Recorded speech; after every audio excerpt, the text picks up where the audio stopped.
Hello, everybody. Hope you enjoyed your lunch. Please sit down so we can start, and you don't have to stay late.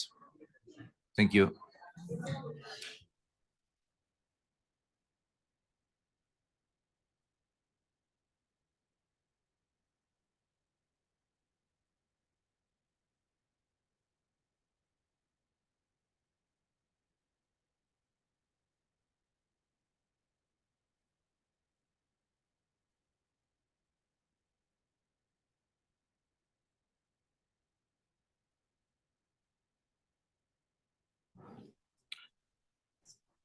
Welcome back. We will continue our session with agenda item 8, identifying a risk appetite for GEF investments.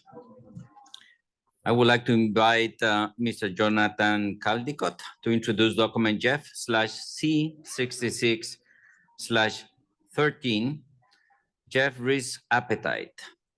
The floor is yours, Jonathan. Thank you, Chair. Good afternoon, everyone. It's now our pleasure to present the GEF risk appetite document. This document embodies what has been, for many council members, a long anticipated process of thinking more comprehensively about about the risks to achieving GEF outcomes. That's what this is about. It addresses a commitment made in response to an IEO evaluation back in 2021 and builds on advisory work from STAP as well.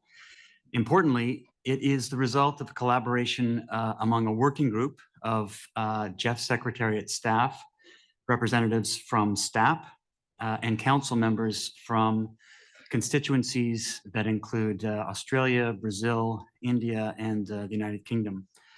This group worked on developing this document over a period from October to December 2023.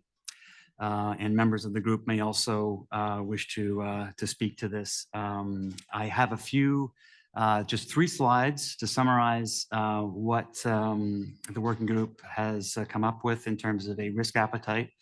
So the first one is about why a risk appetite statement. It sets the summary expectations about risk preferences, as well as the tone for desired behavior. A risk appetite statement characterizes the high-level direction guiding a culture of effective risk assessment and management. It's not about potential risks of projects doing harm. That is covered by safeguards, although those risks are still relevant, obviously, to the achievement of project outcomes. The risk appetite statement described in this paper has been prepared with a view to help promote a shared understanding between Council, the Secretariat, agencies, and countries on acceptable risk levels.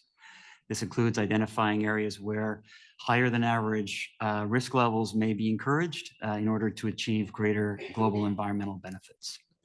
So the next slide, I don't know, Nico, if you're running this one. Oh, thanks. Next one is so setting a risk appetite for the GEF marks a significant step in promoting a risk culture throughout the partnership. As noted earlier, it's about the residual risk to achieving desired outcomes after mitigation efforts. In this pyramid, the risk appetite is at the top. It's the tone that's set by Council and reviewed and adjusted over time. We then have an action plan to monitor the implementation of the risk appetite statement and report back to Council on risk levels. This will be via the monitoring report, as is currently the case, adjusted obviously based on decisions by Council on this risk appetite statement. The monitoring report is constructed only through the engagement with agencies and countries and the risk ratings that are set by them and reported upon by them. Knowledge work will be promoted to better anticipate, identify, and manage risk as well. Our role at the Secretariat includes providing guidance on the application of the framework and how risk is reported. First, the PIF, CEO endorsement, and MTR templates will need to be updated to include key risk categories under the 3 risk dimensions of the risk appetite. That is the context, the approach, and the execution.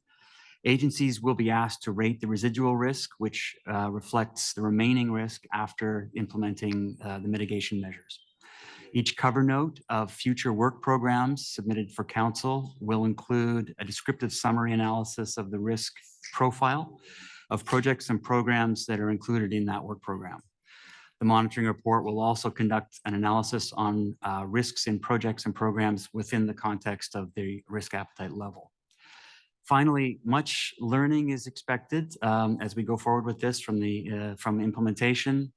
This is the first of its kind in the GEF, so we expect to get some rich learnings from this. The learning from risk may also inform further programming and may also aid in the decisions regarding streamlining of the project cycle that was discussed earlier by council. The next slide. So this is the GEF risk. This summarizes the GEF risk appetite levels that are proposed for council. So let's see where the working group came out on articulating a risk appetite. We know GEF investments face multiple risks. They're captured under these three overarching dimensions. That is the context, the innovation and execution, and risk appetites are set for each of these. The context dimension captures risk in the operating environment, climate risk, environmental and social, political, and governance risk. This matters to our portfolio, which continues to expand in fragile and conflict-affected settings, for instance. The innovation dimension captures risk related to innovative approaches in GEF investments. This aspect is essential to the GEF, as careful risk-taking around innovative approaches may unlock higher results. The execution dimension captures institutional capacity, fiduciary, and stakeholder engagement risks. This more traditional risk dimension speaks to the GEF operating business, which devolves the execution of projects to teams on the ground. With this framework in mind, the working group proposed to set appropriate levels around these three dimensions as follows. The risk appetite is set at substantial for context risk, high for innovation risk, and moderate for the execution risk. As noted here, the scale follows that is already in use at the GEF and at most agencies for that matter. That is, high is the highest level of risk, followed by substantial, then moderate, and then low is the lowest level of risk. Setting a risk appetite as substantial for the context reflects that the GEF supports, support for ambitious environmental outcomes in challenging situations. It recognizes that the GEF investments are often in areas with acute climate risks, as well as environmental and social change. It also accounts for particular exposure to political instability, institutional challenges, and situations of fragility. When it comes to the innovation dimension, the GEF has set a high risk appetite, meaning that the risk appetite for careful and purposeful innovation in projects and programs is unconstrained. This reflects a collective ambition across the GEF to innovate and encourage further innovation through all kinds of investments, including integrated approaches, medium-sized projects, and blended finance. Finally, the risk appetite for execution is set at moderate, while underlining that the GEF has a zero tolerance for fraud in line with its policies. This recognizes that GEF projects face institutional capacity risk and need to ensure that GEF financing is used for its purpose with adequate financial management and procurement. It also includes ensuring the participation of stakeholders in execution. So to conclude, with this proposed risk appetite, the GEF is taking a step in the direction of more risk-informed investments, projects, and programs that embed more innovative approaches, as well as helping to ensure that execution arrangements are fit for purpose in any type of context. It is a step in the direction of enhanced accountability mechanisms to be implemented as soon as the June 2024 work program and the next edition of the monitoring report. Importantly, it sets provisions to update the risk appetite in the future, as this is a living document informed by advisory work from staff, as well as evidence from IEO. I will now turn back to the chair. Thank you. Thank you very much. Let me first offer the floor to Blake from STAP to talk about this topic.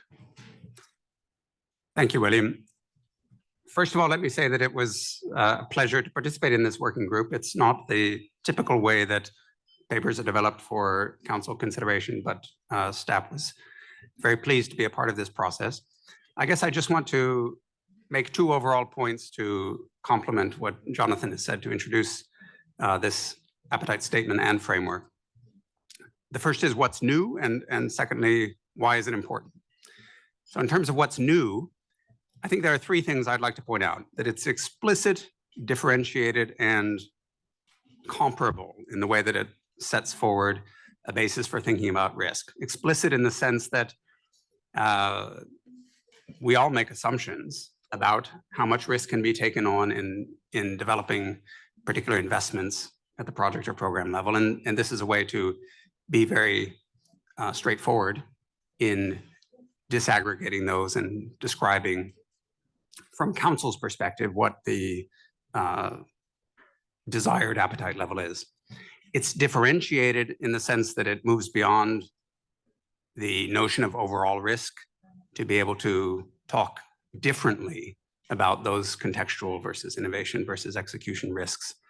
And particularly as STAP is concerned, gives a common vocabulary to think about innovation. All of the project proponents are asked to describe whether a particular project or a program is innovative, and this, by giving categories to work with, gives a way to assess those and see those differences.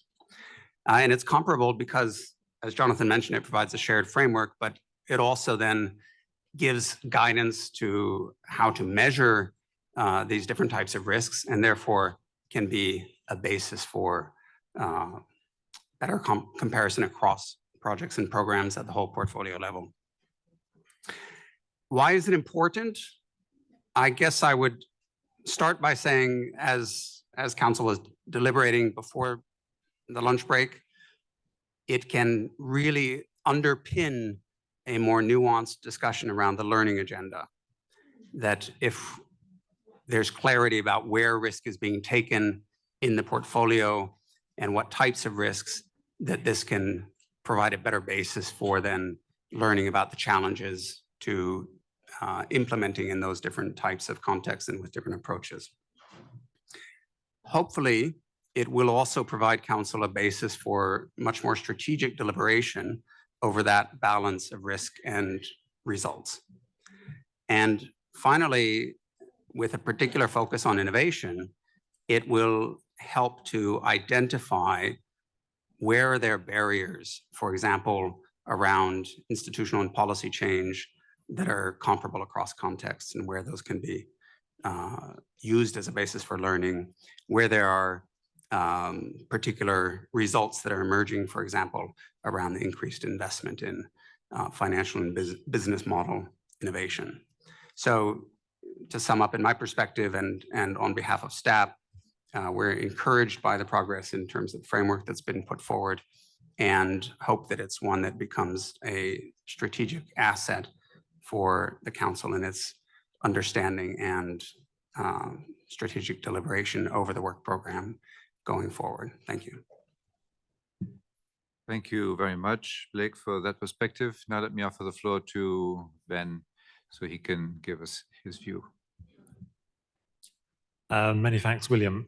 I think firstly, it was just to say it was a pleasure to be part of this working group. I think it's worth recognizing the excellent work to produce this paper in a small ad hoc working group of 2 recipient countries and 2 non-recipient donors, STAP and the GEF Secretariat. From the UK's perspective, our interest comes from a number of factors. Firstly, the flagging of a need for risk appetite by IEO in the OPS 7, but also in a series of excellent papers by STAP. We also noted that GCF had a risk framework and a risk appetite as far back as 2017, and the CIFs had a risk manager for equally long or longer. The GEF, as such, is a long way behind the curve, though of course portfolio with less financial risk considerations than those other two agencies. We don't necessarily need to see GEF as an innovator across all areas, but I think in this case, they were very far behind the others. However, if we're aiming for GEF and the new GBFF to engage more with the private sector, the Council needs to have a better understanding of risks associated with this engagement. And as Blake has just said, there's other areas as well. It's useful to have this, to have a more nuanced discussion as part of the Council. I think we feel we've reached a good point. It's not overly complex and quantitative in its approach. I think the paper helpfully brings together awareness that risk is linked to innovation, the level of risk appetite needed, but most importantly, Council needs to be consciously aware of the risk appetite it has for the GEF portfolio. Risk is multifaceted, and it's important to recognize that while taking an innovative approach needs to be taking risks in one area, this is different from taking risks, say, around fraud, where we're all clear there needs to be zero tolerance. The intention was not to create lots of new work for agencies, particularly countries, and not making GEF processes more complex at a time when we're all trying to streamline the work of GEF. We discussed that as a good idea to try to produce, it was not a good idea to try to produce one overall risk. This is like, for example, comparing apples and onions and saying food. The work program statement, I think, as mentioned by Jonathan, is helpful for Council to consider that the work program delivers against risk. I think, as Blake said, this is a starting point in the process and should not be seen as a box ticking exercise as saying job done. As Jonathan said, there's a learning process to be taken forward. Particularly, we can do that as part of GEF 9 and other Council meetings. I'll leave it there. Thanks. Thank you very much. Josie, you've asked for the floor.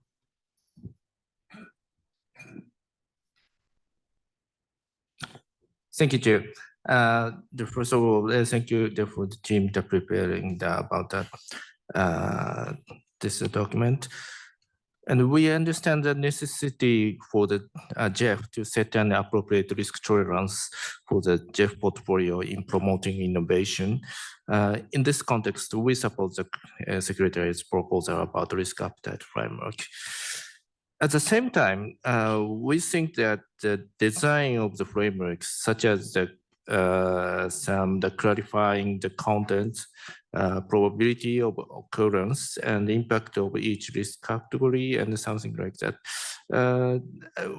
it seems to have a room for further improvement. We think that continuing consideration about the details of the framework with reference to example of other climate funds is very much important. And also I'd like to say one thing that our understanding is that the proposal had in mind risk management for the entire portfolio of GEF. On the other hand, we think that the risk appetite concept needs to be considered at the operational level as well, including the project approval process, implementation, legal, and accounting, or something like that. I would like, if possible, I would like to hear the Secretary's views how to reflect the risk appetite framework in risk management at the operational level. Thank you very much. Back to Chair. Thank you very much. Abby, you've requested the floor. Please go ahead. Thank you. Good afternoon to everyone. Just to quickly thank the GEF Secretariat, the staff, and the Council members who worked on this document. We do agree that the GEF needs to have a clear approach to risk-taking, and we support this risk appetite statement and framework. And we agree with the metrics and having a high appetite for risk. Also, I thank you very much for clarifying that this is intended to be focused on project outcomes and that the mitigation of kind of local, social, and environmental risks and other matters is something for the safeguards. So just wanted to put that on out for the record. Thank you. Thank you very much. Ramón, you have the floor. Gracias. Quería expresar Principalmente apoyo a este documento en el sentido de que consideramos importante conocer la disposición al riesgo. Creemos que es muy relevante para impulsar cambios hacia la sostenibilidad. Queda claro que el business as usual ya no es una opción para hacer frente a la degradación ambiental. Creemos que trabajar en una metodología robusta para que todas las agencias puedan reportar información de forma coherente sería positivo. En relación a, dentro de las dimensiones que se han establecido, dentro de la dimensión de innovación, pues nos parece positivo que el GEF tenga un elevado apetito al riesgo para impulsar esos cambios transformacionales. Y dentro de esta dimensión, dentro de la categoría de tecnología, vemos que el documento se centra en la incorporación de enfoques tecnológicos innovadores, pero quizás sería buena idea abrir el abanico y referirse a otro tipo de enfoques igualmente innovadores, pero quizá no tan tecnológicos, por ejemplo, las soluciones basadas en la naturaleza. Me gustaría saber este tipo de soluciones que son innovadoras, cómo quedan reflejadas en este documento. También quería preguntar, porque lo veo como un documento muy estratégico, cómo se aplicaría en proyectos concretos. Consideramos que el detalle concreto de los riesgos que se asumen en cada proyecto dependerá mucho de cómo se justifique la theory of change, la teoría de cambio, cómo lo haga el evaluador al que se enfrenta al proyecto. Nos gustaría conocer un poco la reflexión de la Secretaría en esta cuestión, cómo trasladar un poco este documento estratégico a luego lo que se hará en el proyecto concreto. Y en ese sentido valoramos positivamente la publicación del informe anual sobre el riesgo durante la ejecución, de tal manera que esto proporciona al Consejo un medio para valorar el equilibrio entre riesgo y resultados. Y finalmente consideramos fundamental la cuestión de la gestión del conocimiento y el aprendizaje, valorando dónde y cómo los enfoques innovadores están proporcionando resultados. Gracias. Muchas gracias, Ramón. Richard, you have the floor. Thank you very much.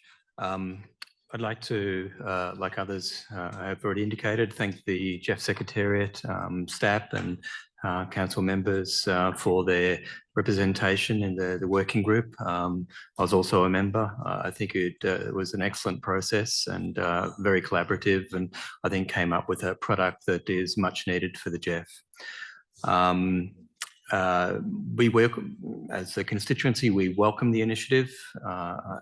It's something that I think is long overdue for the GEF, but also reflects the pressures on the GEF to deliver in an increasingly complex environment with environmental challenges, competition for scarce financial resources, particularly from other funds, and the need to catalyse increased private sector investment. And we see that from for example, in the biodiversity space and the CBD and the targets for increasing private sector investment. We're not going to be able to do that as a GEF without embracing risk and doing it in a way that's carefully considered and calibrated to achieve the best results. We think that the risk dimensions and the ratings are a sensible starting point. As Blake has indicated, it's a starting point, and it will need to be calibrated over time. And I think the implementation now provides the opportunity to assess how it's working as a framework going into GEF 9 going forward. That's not to say we need to redo the framework, but I think with the results coming through with the risk assessments and coming from the agency, it provides a better depth of understanding about how the GEF is currently managing risk that we don't have presently. So that's a really positive thing coming from it. And lastly, and if we're going to get the best from the framework, it needs to be integrated through the operations of the GEF in a comprehensive way. And there's lots of ways we've talked about. Others have talked about innovation, the way we look at projects. But it also goes to the processes of the GEF, opportunities to, in terms of streamlining, we've talked about that, a more risk-based approach. engaging with different agencies in different ways, even the accreditation and review processes. There's lots of opportunities across the breadth of the operation of the GEF where risk could be considered in a more comprehensive way. Thank you. Thank you very much, Richard. Gabriela, you have the floor. Thank you, William, and thanks to the Secretariat for the document and the presentation, and the staff, also the working group, for all your engagement with each other. We agree with this statement, but we would like to hear from you on how, especially from the GEF side, on how you now intend to implement the statement. Because I think it speaks to what Richard just was saying. It needs to be operationalized. So what will be the concrete next steps, and how will you ensure that the risk statement really influences programming and leads to a culture of higher risk taking to foster innovation, to target the most vulnerable groups, and to ensure that the GEF also effectively operates in more difficult circumstances? And then there is also the pending IO evaluation on this. How will you integrate that and make sure that the recommendations of that will feed especially into the operationalization of the risk statement, and or a potential revision in the context also of GEF 9, for example? Will there be an opportunity also to follow up in the context of the council? I guess when the IEO evaluation comes out, we'll have it on the table anyway. But is there an intent to come back to council to have this risk conversation at a later stage again? Thank you. Thank you very much, Gabriela. Anil, you have the floor.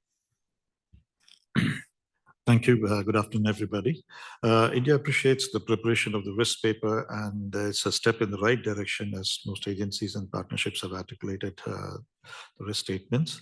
But what we would like to see is a little bit more analysis behind this, and would like to see that we wait for the IEO's evaluation on the risk, which is scheduled to be shared with us in June, which can shed more light on this topic and the outcomes, which is important. And we would also recommend waiting for this decision paper, as that would feed into the improving the framework and the future operations and management of GEF, and how you will integrate it, as what Gabriela was telling a while ago. If you could shed some light on that, it'll be grateful. Thank you. Thank you very much. Annette, you have the floor. Thank you, William. Also from my side, thanks a lot to the Secretariat, staff, and the working group, and all your efforts you put into that. It's highly appreciated by us. And also we support the proposed framework on measuring, assessing, and managing risks in the context of GEF projects. We support to capture risks along the dimensions, context, innovation, and execution as you proposed. And like Gabriela just suggested, our sort of intention now would really be to see the implementation side. So maybe there's some sort of a way to report back to council regularly on how far you get on the implementation. And also I know about the apples and the onions and what you meant to say with that.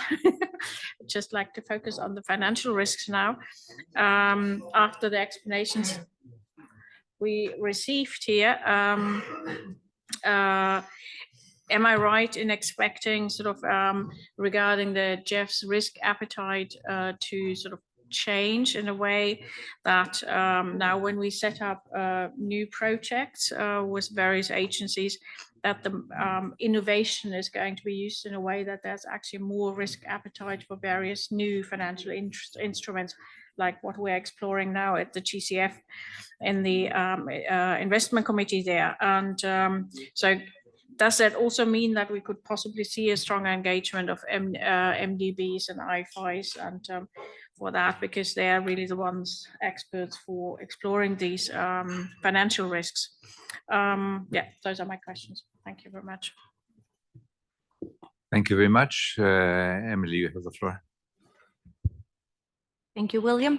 Our constituency would also like to thank the GEF Secretariat, staff, and also council members who've been part of this working group for this very important work. It's much appreciated, and we also support this approach. It is positive to have a high risk appetite for innovation, but we would also like to highlight the need for a cautious approach here to ensure that developing countries do not become testing grounds for all kinds of innovations, which some may be harmful or prove to be inefficient. In this regard, it's also important to manage expectations in terms of innovations, especially some technologies that could end up failing.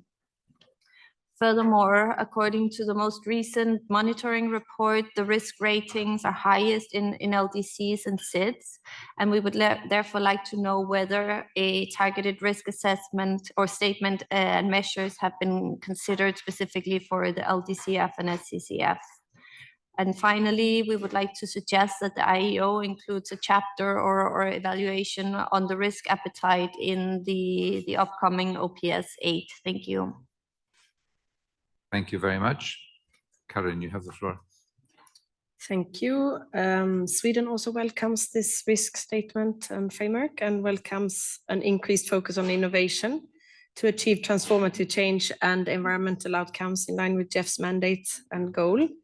And we believe that it's particularly important to take a closer look at innovative financial solutions. We also support what was said by others around how this is going to then be seen in implementation and how it will influence programming. I also think it's important to see how this can be linked to the IEO evaluation that was mentioned earlier today. Thank you. Thank you very much. Antonella, you have the floor. Gracias, William. En representación de la circunscripción Cono Sur, apoyamos el proyecto de decisión. Queremos, bueno, desde ya resaltar la importancia de marcos como este que aceptan un nivel de riesgo elevado en entornos desafiantes para lograr resultados ambientales ambiciosos. Estos marcos fomentan innovación y requieren una ejecución responsable y eficaz para garantizar resultados duraderos y transformadores, aspectos fundamentales para la eficacia de las inversiones del GEF. Tenemos dos sugerencias / observaciones específicas, algunas han sido mencionadas. Consideramos crucial establecer un entendimiento compartido respecto a los niveles de riesgo aceptables, teniendo en cuenta las circunstancias nacionales de cada país en la aplicación de prácticas de gestión. Es fundamental analizar las posibilidades de respaldo por parte de las agencias y evaluar si ello conlleva costos adicionales. Y luego, además, entendemos que es esencial no solo comprender los niveles de riesgo, sino también comprender la metodología que va a ser utilizada para determinarlos. Esto, en cierto punto, garantiza transparencia a la asignación de niveles de riesgo, evitando evaluaciones subjetivas, y por otra parte asegura que las agencias en un mismo país evalúen riesgos comunes de manera consistente y uniforme. Gracias. Thank you very much. Laura Bermúdez, you have the floor. Muchas gracias, William, y muchas gracias por la presentación de este documento. Queremos desde nuestra circunscripción apoyar la intervención de la circunscripción del Cono Sur, en el sentido en que un fondo como estos tiene que tener estos riesgos elevados. Es la única manera de afrontar y dar solución a situaciones complejas. Estamos en el medio de una crisis, una triple crisis, hemos dicho. Es una crisis de cambio climático, una crisis de biodiversidad, una crisis de contaminación, y esta situación en el terreno plantea unos retos enormes, y por eso el tema de los riesgos es tan importante. Es importante tener claras las metodologías, como ya lo han dicho, para determinar esos riesgos, pero también necesitamos tener unas estrategias conjuntas para manejar los riesgos, porque en todo caso vamos a tener que enfrentarlos cuando querramos solucionar estos temas en terreno. Entonces quisiéramos resaltar este tema, quisiéramos también apoyar lo que mencionó Suiza sobre esperar la evaluación que está cursando en este momento por parte de la Oficina de Evaluación Independiente y un poco esperar para tener los mayores elementos para continuar esta discusión. Gracias. Muchas gracias, Laura. I see no further speakers requesting the floor. I don't think online. Ah, yes, it is online. Okay, so Victoria, please, the floor is yours. Thank you, William. We welcome and support the efforts to identify the risk appetite for the GEF and would also like to thank the working group for preparing this document. Two comments. First one, with regards to the proposed high risk appetite for innovation risk, we believe it is important not only to have a common understanding of what is considered high or substantial risk, but also what is considered innovation, as this may also be subjective. And we believe that this might be especially challenging when we think of the application of the risk appetite framework by different agencies. So would be curious to hear from the GEF Secretariat on how to ensure that everyone has a common understanding of innovation. And the second point I'd like to make is on when risk profiles are presented, for example, in the work program, we would like to see credible risk mitigation measures as well. So those should be clearly outlined and reported along with the risk profiles. Thank you. Thank you, Victoria. Gisela from Italy.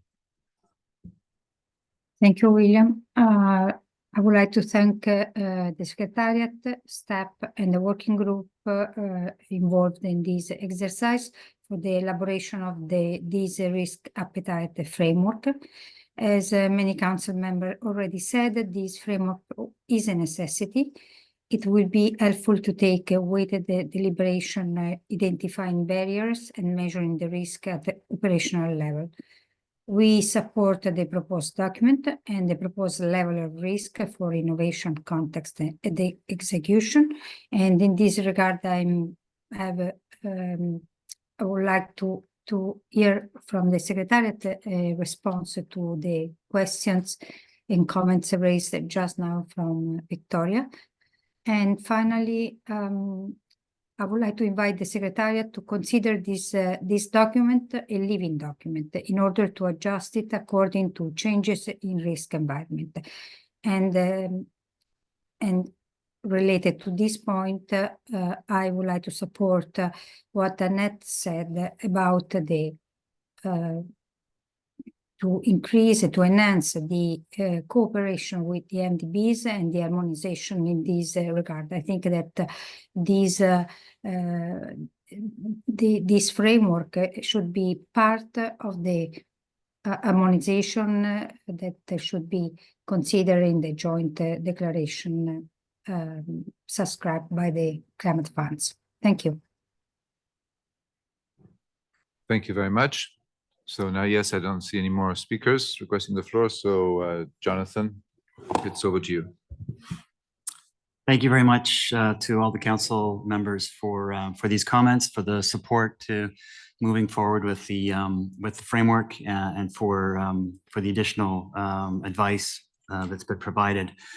To the first comment about the scope of this framework, again, it's setting out the appetite for risk to project outcomes. So it's not an enterprise-wide risk framework. It's not an enterprise risk framework, but rather a statement on setting risk to various outcomes.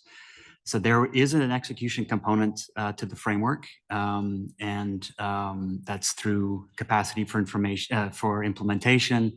But the focus here is on project outcomes.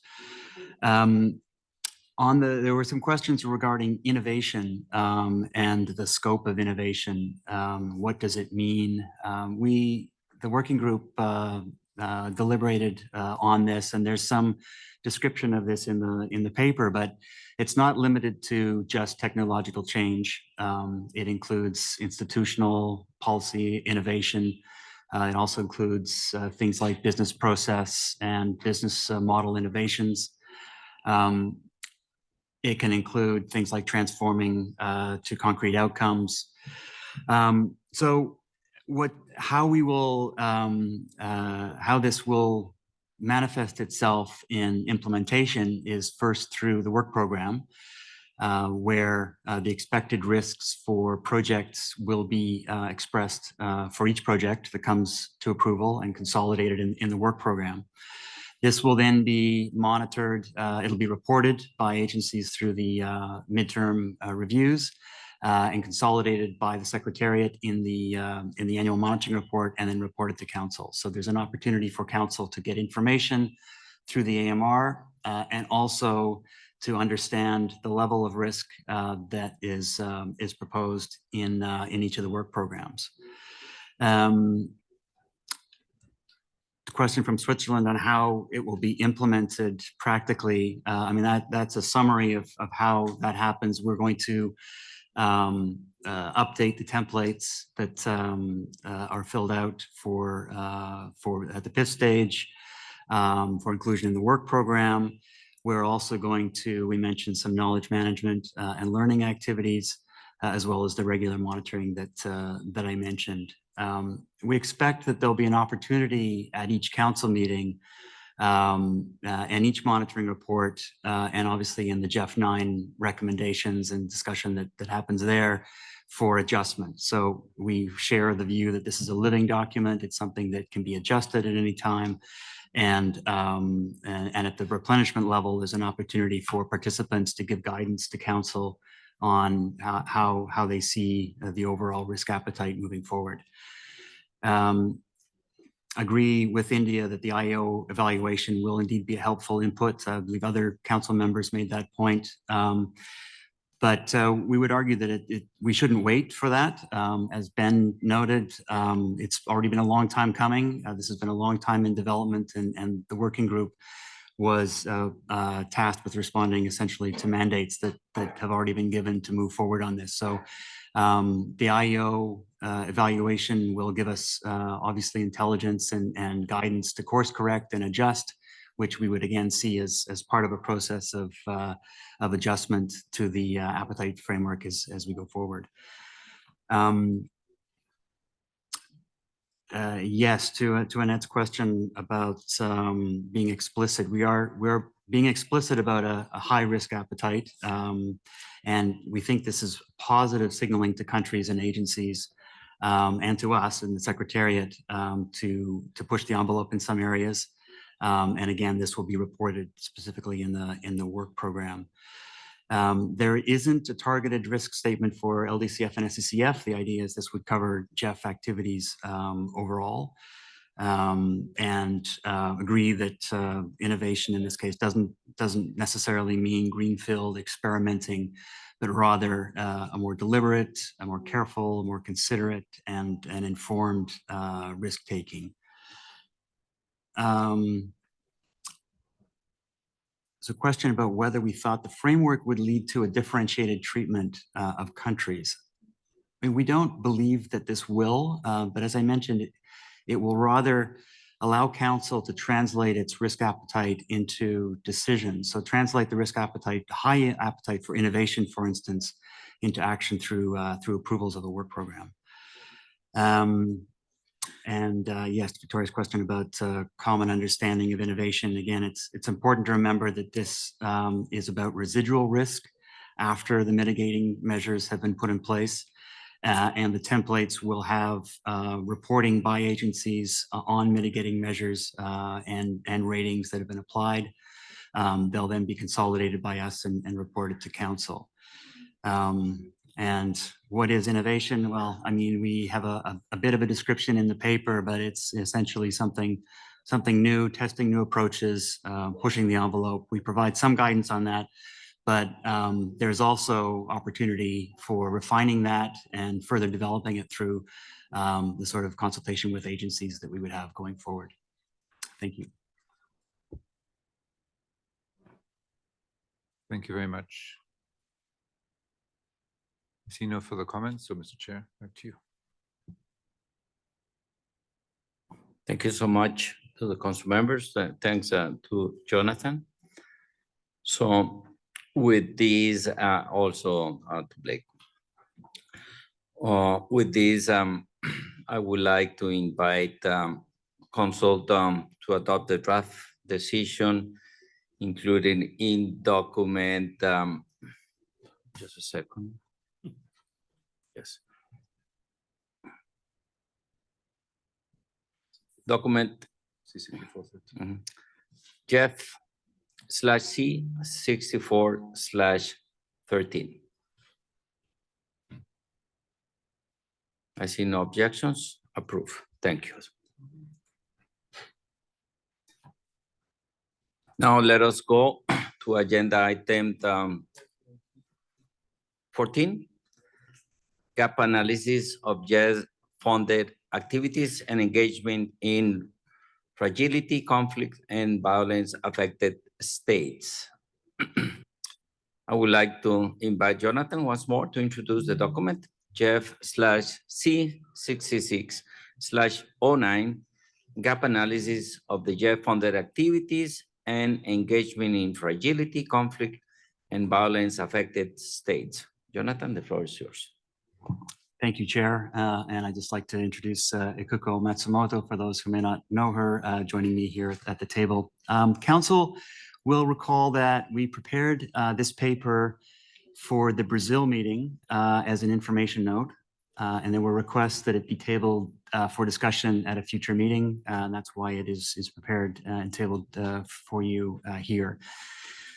Therefore, I won't spend much time going over the contents, as it's been in the domain of council for some time, but it may be useful for council to recall the process that led us to this point. During the GEF 8 replenishment negotiations, there were questions that arose around whether there was a need for a specific policy response by the GEF in fragile and conflict affected states. It was decided, therefore, in the policy recommendations to request the Secretariat to undertake an analysis of activity and engagement of the GEF and its agencies in fragile conflict and violence affected states. The purpose of the gap analysis was twofold. First, provide a broad mapping exercise of practical operational policies, manuals, guidelines on FCS within the GEF agencies and in select other environmental funds. And second, to identify areas where the GEF may need to adjust its approach and guidance. So we did this analysis. We summarized it in the paper before you. It provides an overview of GEF agency and other environmental funds policies, strategies, frameworks and approaches in FCS in fragile and conflict affected situations, along with a description of the GEF policy guidelines and approaches to operating in this context. So we acknowledged a few facts going into this exercise. Conflict and fragility have significant impacts on environmental and climate change programming, including those funded by the GEF. 18 of the top 25 countries most vulnerable to climate change are also affected by fragility. The GEF has provided funding to countries facing fragile situations over time, despite it not being explicitly listed among the strategic priorities of GEF programming. So it's a contextual issue in that respect. And then finally, a considerable portion of the active GEF portfolio is in affected areas. Specifically, 7.4% of the GEF's active global portfolio is allocated to situations of conflict, while fragility accounts for almost 6% of the GEF country level projects, based on, again, the World Bank's FY23 list of fragile and conflict affected situations. We conclude in the paper that there are some potential areas for further work by the GEF on its approach and guidance related to FCS, but that in general, the GEF's policy framework is comprehensive and appropriate for work in FCS.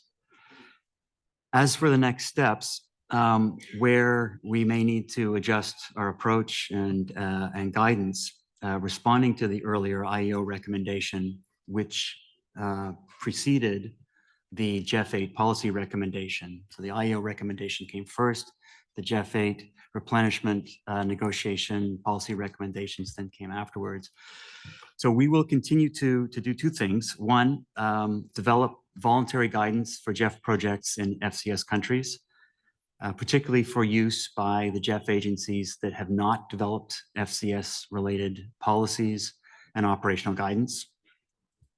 The GEF guidance would be based on good practices both inside and outside the partnership and existing guidance materials of GEF agencies that have experience in FCS countries.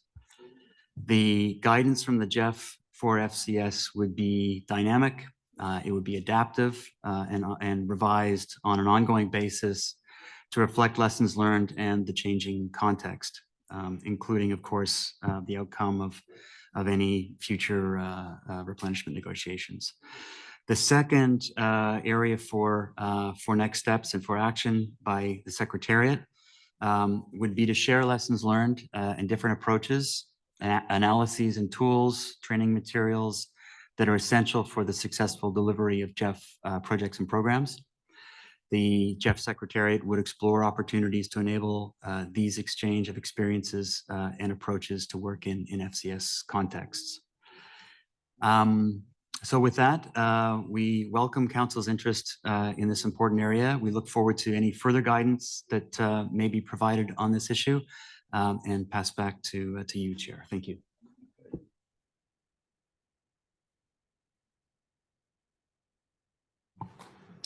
Thanks, Jonathan, for the introduction on this document. With this, I would like to open the floor to council members for their observations and comments.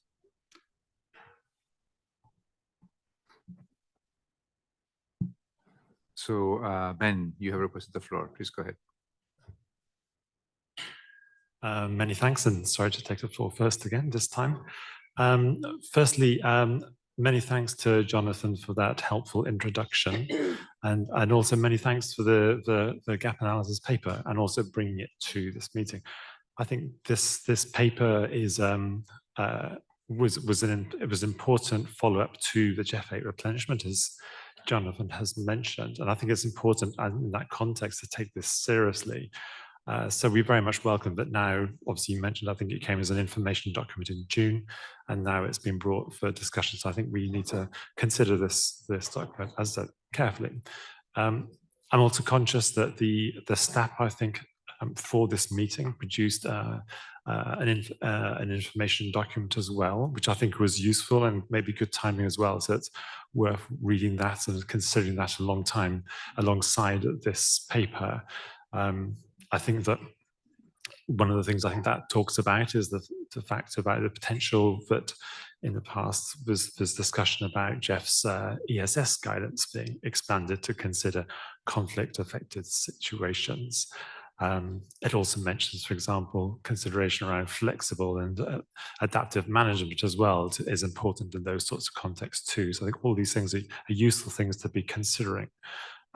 I think Jonathan mentioned the IEO evaluation and the management response to that, and that sort of preceded, as you said, the GEF 8 replenishment. Do please correct me if I'm wrong, but my understanding is that evaluation came out in 2020, and that's where that came out. We're now in 2024.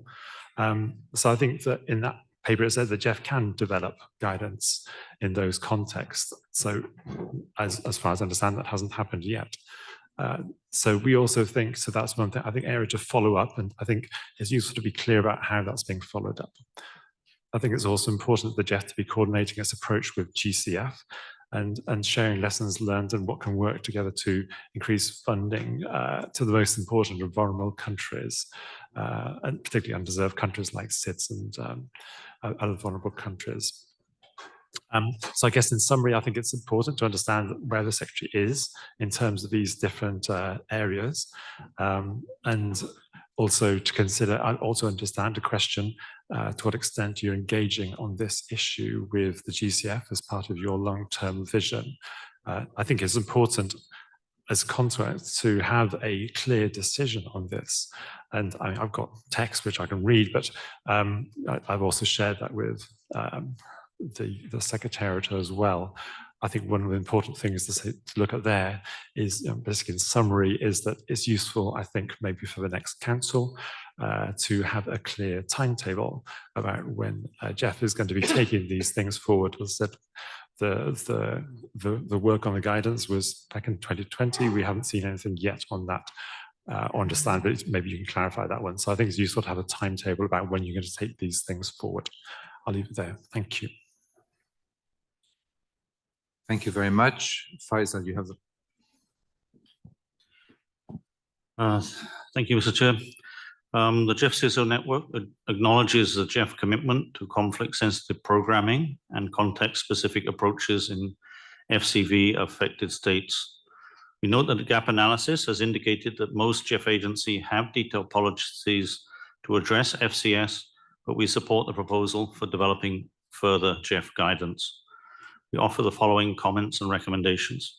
Firstly, in relation to the increasing issue of climate-induced displacement, this is closely linked to environmental degradation and conflict. Climate-induced displacement is increasingly becoming an urgent global issue. We believe that the integration of specific measures to address the increasing crisis of climate refugees is essential. We encourage the GEF to incorporate strategies to first recognize and then support climate refugees within the context of its projects and programs. This includes initiatives for sustainable adaptation, resilience building in regions prone to environmental disruptions, and support systems for displaced populations. Recognizing and addressing the needs of climate refugees can significantly amplify the social impact of GEF's initiatives and can play a role in the intergovernmental space. With regard to robust conflict-sensitive programming, we suggest that GEF take into consideration the following elements in programming FCV-affected states. Firstly, development of comprehensive guidelines. This should include advanced monitoring and response frameworks to adapt to the dynamic nature of FCV settings. Situations of fragility, conflict, and violence affect people's lives, particularly those who are carrying out activities for the defense of the environment. Therefore, not only the capabilities of GEF and national agencies must be expanded, but above all, GEF funds should be allocated to expand the capabilities of people for their protection and, where appropriate, security of environmental rights defenders. The GEF should also invest significantly so that states adopt and implement national and regional mechanisms in this regards, as is the case with the Escazú agreement in Latin America. In terms of increasing comprehensive FCS action, we believe that GEF should dedicate resources to take steps to establish integrated actions and the implementation of binding targets in FCS countries or regions. For example, the elimination of hunger in territories that are national protected areas, or facilitating multi-stakeholder engagement to reduce local or transboundary conflicts over water resources. GEF should also consider to focus support to action in regions of FCV states that have lower level of serious conflicts. Finally, with regard to enhancing the role of civil society, the network has members in various countries which have been identified as FCV states, and it is clear that environmental challenges are often significant in these countries, and our members have significant experience in undertaking programs despite the challenges. We believe that it is not appropriate to abandon states even if the conflict and issues with the government appears critical. It would be too late if we wait till there is 100% peace in these countries. Finally, we believe that civil society can play a vital role in FCV-affected states. Hence, it's important that GEF strengthen actions to firstly make sure the views of people of the states are heard and taken into consideration, and to provide input to the commitments that are being implemented. Secondly, help to make the states more accountable to all those citizens, including women and youth, in order to equitably share resources and effectively fulfill its duties. In this role, civil society should not only act as a watchdog, but also present policy alternatives and innovations. Thirdly, we believe that GEF in certain circumstances should channel resources through civil society organizations in FCV states as an alternative route to channel GEF funding to complement the state role. Finally, we believe civil society can also showcase innovations that the state can either scale up, or this can fill vital gaps that the state may be unable to do so. Thank you very much. Thank you, Faisal. Gabriela, you have the floor. Hi, it's me again. And this time I actually looked, but okay, there is a bit of a difference. I've noticed, yes. Okay. Thank you, William. We would like to thank the Secretariat for its working document and the staff for preparing the insightful report. As the number of countries in fragile or conflict-affected situations seems unfortunately to be rather increasing, we consider this topic to be of high relevance, not only for the GEF's activities, but for development cooperation in general. Therefore, we would welcome any further concrete activities of the GEF Secretariat towards streamlining best practices or co-developing indicators or indices of social ecological resilience, as mentioned in the gap analysis. Thus, as a consequence, we would like to see a decision coming out of this gap analysis with concrete next steps to be taken by the GEF Secretariat as suggested by the UK.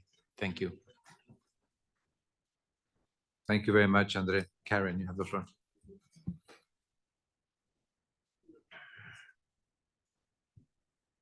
Is it me? Thank you. I did an Annette and pressed the button too fast. Sorry. Sweden welcomes the report, and we want to emphasize the importance of activities also in FCS environments. The report could possibly further concretize and operationalize the way forward for even more effective work in these countries. And thank you, Jonathan, for also giving some examples to how the work can be taken forward regarding guidance, etc. I'd like to support Ben's comment on working with GCF on these issues as well. Climate finance as part of broader development finance and cooperation needs to become more preventive and agile in FCS contexts. Actors in FCS contexts need to coordinate efforts better in a world of shrinking financing for development cooperation and humanitarian aid, as well as underfunded climate finance. It's important that climate finance can assist climate adaptation, that both in a flexible and preventive way in the short term, but also in the long term, prevents climate change from contributing to increased conflict and as a consequence, increased humanitarian needs. This is especially the case when it comes to water availability, land degradation, and associated livelihoods challenges for the population in such areas. Furthermore, it's important that the GEF and its implementing partners secure that funding benefits marginalized areas and the people living in those areas when working in these contexts. Young people will be especially important to focus on. Thank you. Thank you very much. Anil, hello. Anil, you have the floor. Yeah, thank you, William. With the permission of the chair, can I make a personal comment? Am I allowed? Sure, please come. I like Gabriela's new look. I think all of us like it, right? Thank you. Okay. We welcome the Secretariat and the gap analysis which has been done, and happy to note that Secretariat will be working on a lot of simplifying the templates for the fragile FCV countries. But I would also like to recommend that simplified fiduciary operational manual also be developed, and with simplified standard fiduciary procedures and templates, so that it becomes a sort of a common documentation and easier documentation for these countries, because expecting them to come up with a lot of, for the implementing agencies and their stakeholders also, to come up with detailed documentation will be a little bit of a hard call for starters. This is also a step in the direction to also slightly modify the country's fragility classification, which has been negatively affecting the project outcomes. And further, I would like to also advise that let the GEF interventions be more simple with more agility, flexibility, and not too complicated, so that there are quick wins, especially as what Catherine was saying on the livelihood section, and with more ownership, interest in expanding, which would bring interest in expanding them to the scale. And in this context, I would suggest that we also take into account IEO's recommendation of leveraging existing platforms as much as possible to enhance the conflict-sensitive design, the implementation, monitoring, and evaluation of the GEF projects. And also integrate the projects with other major stakeholders' interventions so that we could help GEF to achieve enhanced results and expansion of coverage to scale. Thank you. Thank you very much. Emily, you have the floor. Thank you. Our constituency would also like to thank the GEF Secretariat for preparing this document, and we welcome this report. We support the suggestion requesting that the GEF Secretariat continues to develop guidance for GEF investments in fragile and conflict-affected settings, and we would like to ask when this guidance intends to be developed. As part of the analysis undertaken, we would also like to know whether there was any need expressed by agencies or recipient countries for a specific improvement on these issues, and if so, if any concrete measures were suggested in this regard. And finally, we would have appreciated if the gap analysis had also responded to the recommendations made by the IEO in their evaluation of GEF support in fragile and conflict-affected context, including in terms of how GEF projects are designed and how the GEF addresses these risks in the review process and feedback to agencies. Thank you. Thank you very much. Abby, you have the floor. Thank you. We found this report useful in terms of giving us a good overview of all of the policies and procedures that the GEF agencies have in place for projects in FCV situations. And also take heart in the fact that most of the projects in those regions are overseen by agencies who are well prepared to do so. I think we see this issue as something that is very squarely within the remit of the implementing agencies to be working on. And I think obviously what we've seen from this paper is that they do a very good job of it. And this issue of sort of, as one of my colleagues mentioned, having adaptive management and special procedures in place is very important, but it's something that we see as something that really does need to be focused sort of at the implementing agency level. With that in mind, I think, going forward, our two comments on how this is brought forward is, first of all, thinking carefully about this. What would be the appropriate role of the GEF? What guidance can it provide, given that this is in many ways a responsibility at the agency level? And then our second comment is along the lines of, I think, what the UK mentioned in terms of, trying, as we think about this question of having the climate and environment funds be more coordinated in their approaches to things with policy harmonization and things like that, is to try to think about how that would affect your consideration of the timing of any changes in policies or safeguards. Thank you. Thank you very much. Babadram, vous avez la parole. Merci beaucoup, William. Je voudrais me réjouir à la suite de mes collègues de ce rapport qui est préparé par le secrétariat du FEM et qui, de mon point de vue, traduit la volonté du FEM de faire de son mieux pour ne pas laisser en rade les populations qui vivent dans les zones qui sont affectées par les conflits. Je dois préciser que la protection de l'environnement, comme nous le savons tous, constitue un grand défi dans ces zones de conflit.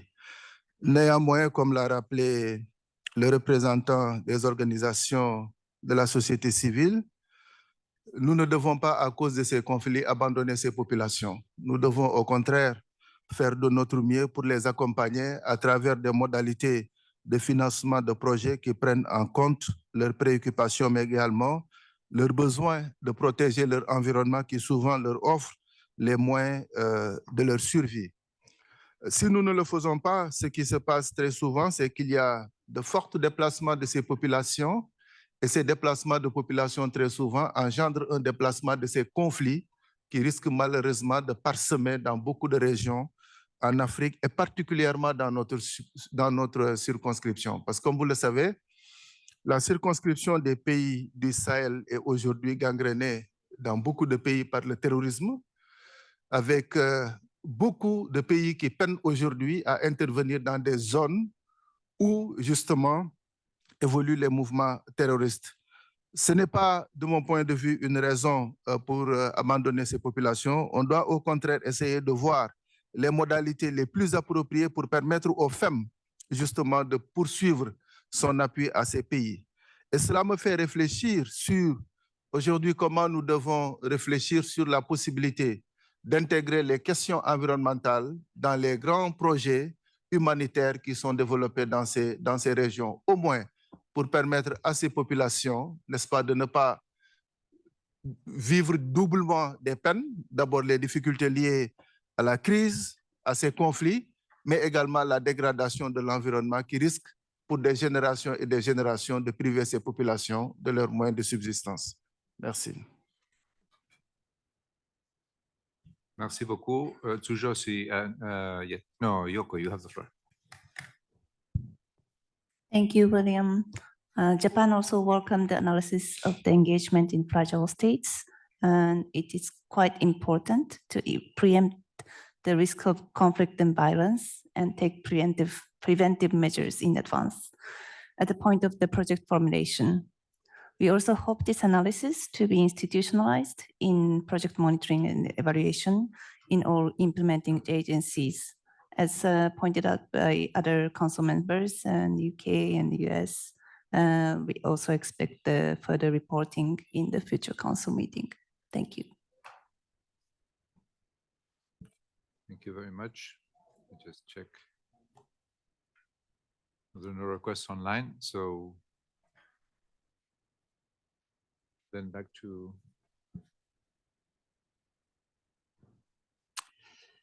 Thank you, and thank you very much to all the council members for these comments on the gap analysis. You know, we do take this seriously, and we believe also that a flexible and adaptive management approach is important. Following up on the guidance and providing guidance, we do recognize as an area for further work by the Secretariat. We started some work on this, but remained on internal approaches, and instead we're taking guidance from the GEF 8 recommendations, which then were led to a council decision for us to start with the gap analysis. So we're focused on the gap analysis, which now is done, and we hope we can now move to the implementation on these two areas that I mentioned on guidance and then sharing lessons learned and incorporating as part of the knowledge management and learning strategy. Ben's question on to what extent are we engaging with the GCF and other climate funds in accordance with the long-term vision? I mean, generally speaking, many policies will be on the table for harmonizing, as the statement from the head of the climate funds at the recent COP mentioned. You know, we're looking at what sort of a timetable for bringing forward the voluntary guidance. I mean, ideally would be as soon as possible that we can start work on the guidance after this meeting. Thank you, Faisal, for the comments and the suggestions. This is all very noted and helpful input.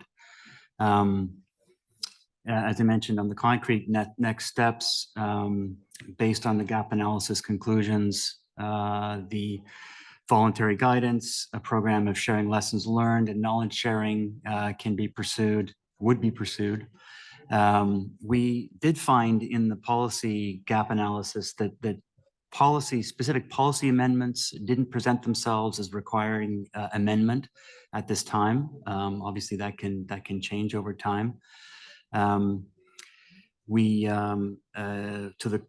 the comment from the council member from India, we do hear this suggestion for harmonizing and focusing on conflict-sensitive design, which of course we balance with the use by agencies of their own policies and procedures without adding additional layer to those, but rather having a minimum standard across important aspects like fiduciary, environmental, social, stakeholder engagement, and gender that sort of has all agencies working at a common good practice way of implementing GEF resources.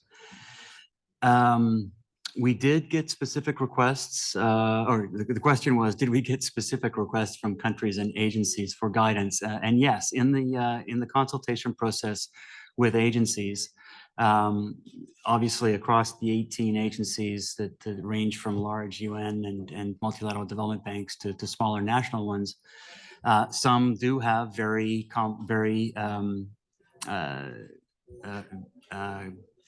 detailed, comprehensive guidance on how to program in FCS context. And some are looking for opportunities for additional technical assistance, if you will, or guidance and help in this area. So yes, there is a scope here for us to help improve the level playing field across the agencies. And in this respect, to Abby's questions, our findings did coalesce around that same conclusion that generally agencies have good policies and procedures in place, but there's some opportunities not only to provide guidance but to share lessons learned. We see some potential actions here to help bring up the standards overall across the population of GEF agencies. This is consistent not only with the minimum standards approach that I mentioned to the various standards, but also implementation of the recently approved knowledge and learning strategy. So there's certainly some opportunities for us to do further work and to have further impacts in this area. Thank you. Thank you so much, Jonathan, and thanks to the council members and the CSO network representative for comments and comments, basically. I want to remind everyone that there is no decision associated with this document. Thank you so much. With this, I will go now to agenda item 14, gap analysis of GEF policies and key social inclusion issues. I would like to remind everybody that this paper was originally presented to the council as information paper number 12 at the 64th council meeting in Brazil, and it has been presented at this council for discussion at the request of some of the council members. With this, I would like to invite my colleague Gabriela Richardson to introduce document GEF/C66/10, gap analysis of GEF policies and key inclusion issues. Is Verona here? Oh, yes, she is there. Okay, and okay, over to you, Gabriela. Except that Ben has requested the floor. Oh, can I give it? Yes, please. Ben, you requested the floor. Please go ahead. Yeah, many thanks for giving me the floor. I mean, just to clarify that what I was suggesting was there should be a decision attached to the last agenda item. And I think I wasn't alone in thinking that was a good idea. I think that some sort of decision should be taken in terms of demonstrating there is forward momentum on that piece of work, I'm happy to work with a simple decision with the GEF Secretariat to do that. It's not a complex one. It's just suggesting forward momentum. So you said there was no decision. I'm saying there should be a decision. It doesn't need to be complex. It would be helpful. Thank you. Thank you, Ben, for that. I will be very supportive of your proposal. So I will be working with the Secretariat and you on a draft text decision for this agenda item, and we can present it to Council, a draft text whenever we finish that. So we will revisit this agenda item without any problem tomorrow. My pleasure. Thank you, Ben. And sorry for the fact that I was not able to capture well. Probably we lost that in the translation. Thank you. So I will now give the floor to Gabriela so she can introduce the document on gap analysis of GEF policies and key social inclusion issues. Thank you. Thank you, Chair. And it is my pleasure then to introduce the gap analysis of GEF policies and key social inclusion issues. This paper analysis responds to the interest and request of the GEF 8 participants. It follows the agreement and timetable set forth in the GEF 8 policy recommendations related to social inclusion to carry out an analysis of existing policies and guidelines to identify potential areas of further work. In line with the GEF 8 policy recommendations, this analysis covered the following three topics. One, people marginalized by the virtue of their sexual orientation or gender identity, and provisions to protecting the rights of LGBTQ+ persons. Two, youth as effective change makers. And three, disability inclusion. A fourth topic was included as captured in the highlights of the 64th Council meeting. During this meeting, the GEF Secretariat was asked to consider including child protection in the gap analysis. So the analysis, the analysis maps GEF's requirement relevant to each of these four topics that I just mentioned, assessing potential gaps and identification of potential issues for further considerations and action. The paper further incorporates information on emerging good practices across GEF agencies and peer institutions on these four topics.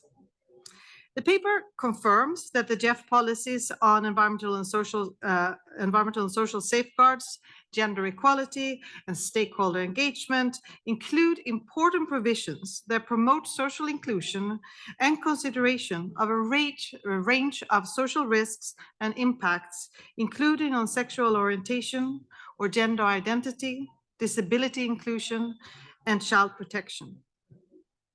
The findings of the analysis incorporates conclusion presented in the 2022 GEF IAO evaluation titled GEF Institutional Policies and Engagement. This GEF IAO evaluation found that GEF policies are contemporary in its formulation and align with relevant inclusion-oriented global strategies and policies of peer institutions. In summary, the paper highlights, first, on sexual orientation and gender identity, the GEF policies include broad coverage, primarily through a focus on disadvantaged and vulnerable groups and individuals. Two, on disability inclusion and non-discrimination, that the GEF policy on environmental and social safeguard incorporates key principles for inclusion of persons with disabilities, covering issues of non-discrimination and equality, differentiated risks, assessments and mitigation, and equal participation and opportunities and benefits. Third, on child protection, that the GEF policies incorporate issues such as prohibition of child labor, addressing sexual exploitation and abuse, and gender-based violence and differentiated risks and adverse impacts. Lastly, on youth, that GEF policies are broad enough to encompass youth as a beneficiary and potentially affected group. Considering that the topic on youth as effective change maker is different in nature from the other three topics, the paper provides an overview of emerging efforts by relevant organizations. It also highlights efforts and initiatives that the GEF Secretariat has put into action to consult and engage youth-led networks and organizations since the onset of GEF 8. In conclusion, the paper provides some potential areas for further consideration in the context of the ongoing GEF reform and opportunities in the lead up to GEF 9. Some of these efforts include facilitating additional knowledge sharing and consultation with agencies and on good practices and measures to promote inclusion of persons with diverse sexual orientation and gender identities. To explore options to better communicate and visualize and reflect GEF policies on issues related to persons with disability and child protection. And on youth, and the last one, accelerate work and activities to expand GEF's engagement with youth groups and constituencies of the MEA conventions that we serve. With that summary, back to you, Chair, for questions.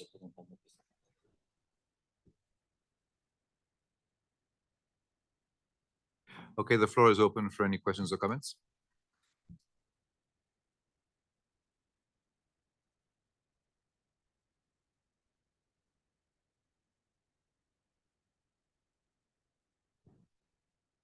Faisal, you have the floor. Thank you very much, Mr. Chair.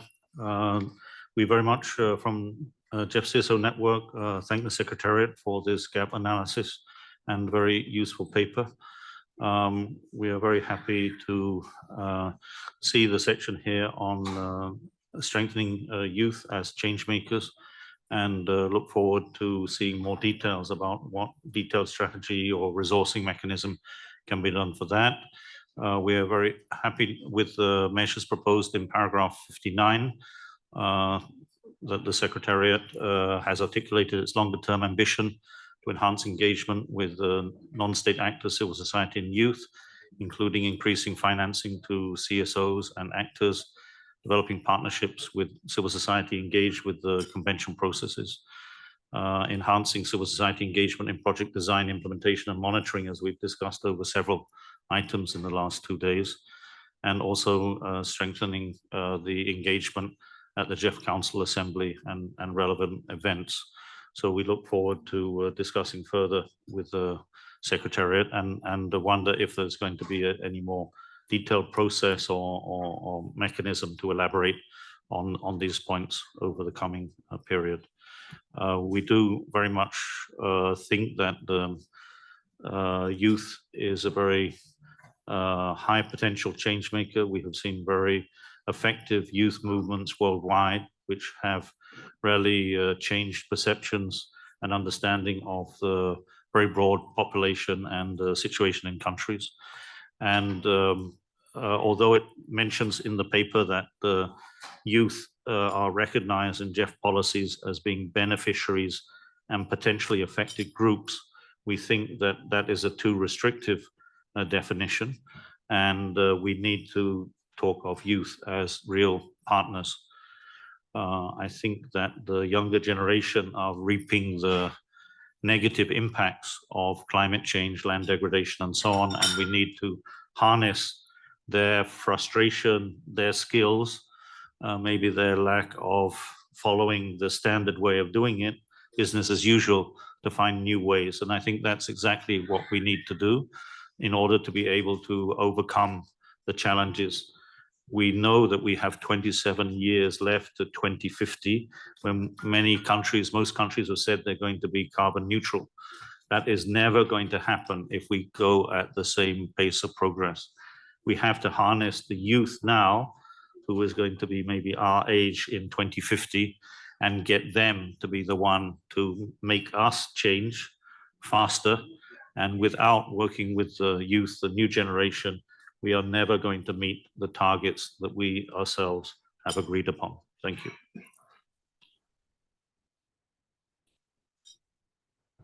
Thank you very much. Leona, you have the floor. Yeah, thank you so much. Congratulations on the report. It's really interesting and it's really important. And, we can see that this type of topics are raising daily, and we have more issues on this, on these domains. I actually would like to give an advice for the future policy recommendations to extend the social included topics and to include, I don't know now, like affected persons, or because it's not vulnerable people, persons.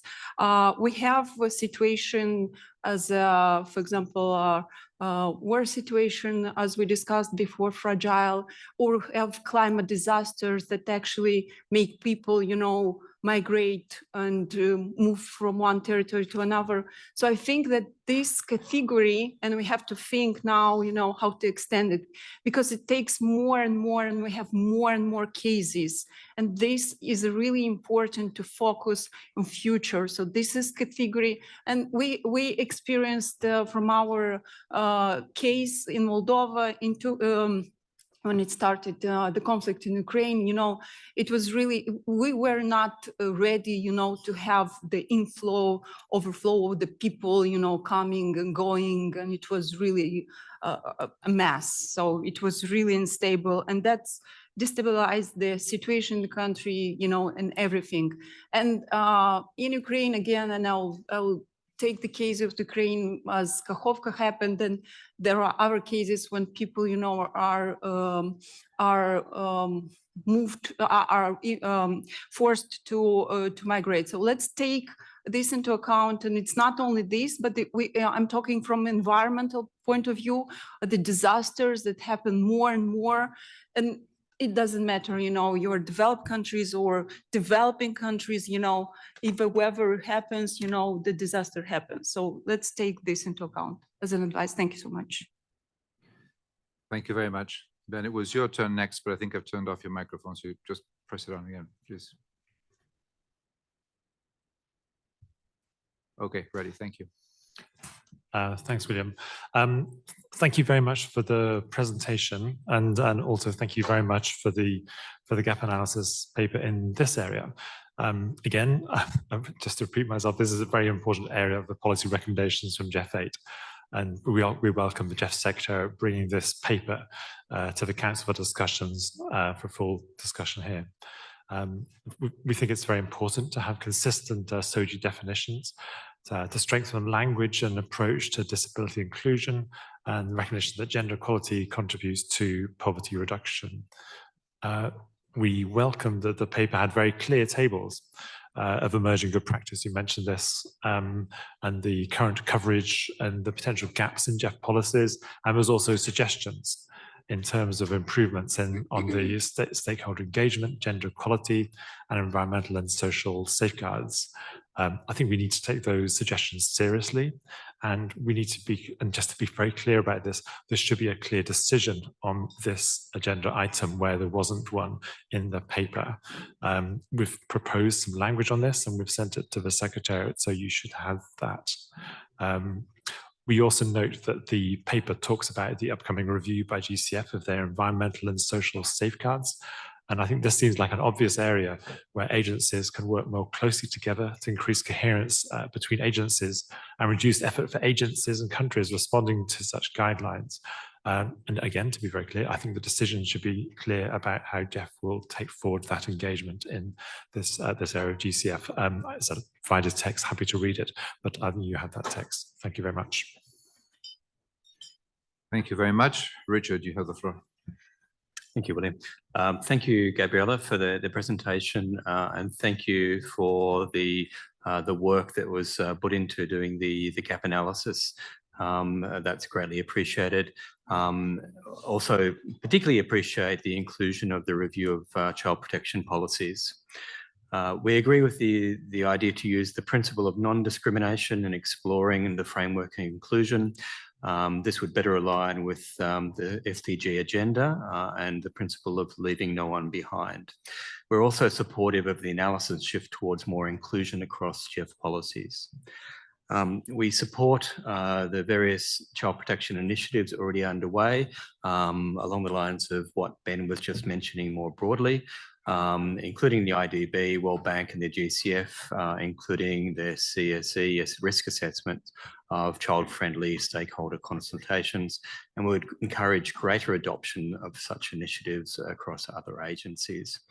Along the lines of what Ben also just mentioned, we would be supportive of a better understanding of how this will be taken forward in terms of both what actions or what gaps will be addressed across the different policies of the GEF family and agencies and the proposed timelines for the introduction. Thank you. Thank you very much. Baba and Ram, you have the floor. Merci beaucoup, William. Je voudrais d'abord féliciter Gabriella pour sa présentation et me réjouir surtout de la qualité du document qui nous a été présenté et qui nous donne une idée très claire aujourd'hui du gap sur tout ce qui est inclusion dans le cadre des projets FEM. Alors nous, notre intime conviction est que tous les projets qui s'intéressent à l'environnement doivent être des projets inclusifs. Personne ne doit être laissé en rade, que ce soit les jeunes, les femmes, les enfants, mais également les personnes qui vivent avec un ou des handicaps doivent être utilisés et leur potentiel mis à contribution pour arriver justement à mettre en œuvre les projets de manière adéquate. Pour ce qui concerne les jeunes, je crois que le représentant de la société civile a mis l'accent sur leur potentiel en termes de promotion du changement, mais également en termes d'innovation. Et comme on le voit aujourd'hui à travers le monde, dans les grandes rencontres internationales aujourd'hui, les jeunes ont leur place et donnent toujours leur point de vue sur la manière dont le monde doit fonctionner. Parce qu'il faut quand même oser le dire, nous prenons aujourd'hui des décisions qui vont impacter le monde de demain, et le monde de demain, c'est le monde de ces jeunes-là. Donc, il faudrait, dans la conception des projets, mais également dans la mise en œuvre, que ces jeunes-là puissent être impliqués de la manière la plus étroite pour tenir compte de leur vision, mais également de leur perception du monde. C'est la même chose également pour les femmes. Aujourd'hui, dans beaucoup de pays, de nos circonscriptions, la question de l'intégration du genre est une réalité. Parce que la plupart des problématiques environnementales concernent les femmes et les femmes jouent un rôle extrêmement important pour trouver des solutions. Donc, je crois qu'en tant qu'acteur clé, on doit davantage les impliquer dans la formulation, la mise en œuvre des projets, mais surtout que dans le cadre du monitoring, du reporting des projets, que la dimension genre puisse transparaître de façon très, très nette pour permettre aux décideurs de prendre les bonnes décisions. C'est également la même chose pour les enfants. Je crois que l'évitement du travail des enfants est une réalité aujourd'hui qu'il faudrait renforcer et surtout éviter autant que faire se peut dans le cadre de la mise en œuvre des projets FEM, que justement les enfants ne soient utilisés dans ces projets-là. Alors, l'autre question sur laquelle je voudrais insister pour terminer, c'est que les projets FEM sont également exécutés dans des pays qui ont des valeurs culturelles et sociales. Et ces valeurs culturelles et sociales doivent, de mon point de vue, être pleinement prises en compte dans le cadre de la mise en œuvre de ces projets et éviter justement d'intégrer des préoccupations qui sont loin d'être des réalités dans ces pays et qui pourraient créer une fracture culturelle dans ces pays. Je crois que ça également, le FEM devrait y veiller pour que ces projets, en tout cas, ne soient pas considérés comme des chevaux de Troie qui introduisent des valeurs qui ne correspondent pas à la vision et aux valeurs des populations bénéficiaires de ces projets. Merci. Merci beaucoup. Let's go to Austria for Victoria, please. Virtual.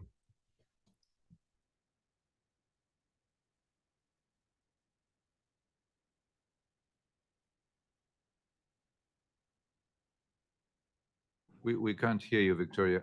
You're muted.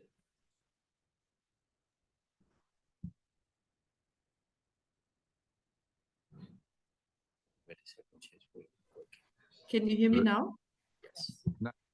Now, yes, thank you very much. Please go Now you ahead. can hear me. Okay. Yeah. Apologies.